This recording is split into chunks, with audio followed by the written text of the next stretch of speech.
उपस्थिति आदरणीय वालीगण श्री, सामान्य शिक्षकगण श्री और मेरे प्यारे विद्यार्थी मित्रों को मेरा प्रणाम।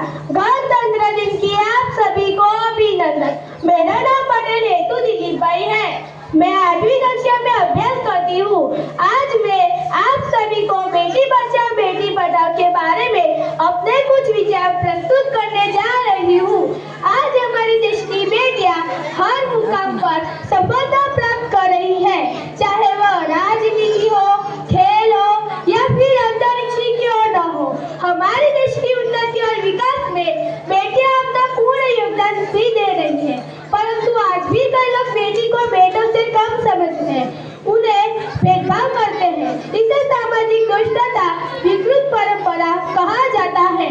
कई लोग तो आज भी बेटी और बेटे में भेदभाव ही करते हैं।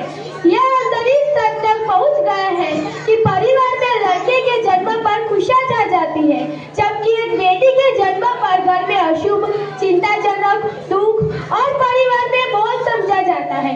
कई लोग तो ऐसे भी होते हैं जो बेटी को कोख में मरवा देते हैं।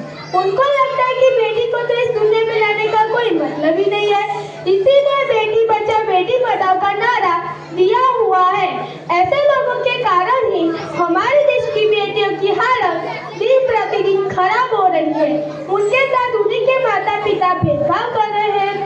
उनको लगता है कि बेटियां तो पढ़ाई होती है, उनको पढ़ाने लिखाने का कोई फायदा नहीं है, इसीलिए वे बेटों पर ज्यादा ध्यान देते हैं और उनकी अच्छी शिक्षा भी करवाते हैं। उनको लगता है कि बेटा तो घर का वंश होता है और बेटी तो एक प्रकार से बोझ ही है, इसीलिए बेटी बचाओ को नारा दिया हुआ है। आज मेरे पास आप सभी के लिए एक शायरी है। बेटी एक वरदान है, बेटी ही देश की शान है। बेटी एक वरदान है, बेटी ही देश की शान है। ना मत समझो तुम इसे, यही देश की मान है। ना मत समझो तुम इसे, यही देश की मान है। बेटियों की इसी बिगड़ती हुई हालत को देखते हुए हमारे माननीय प्रधानमंत्री श्री नरेंद्र भाई मोदी जी ने 22 जनवरी 2015 को बेटी बचाओ बेटी पढ़ाओ योजना का प्रारंभ किया था।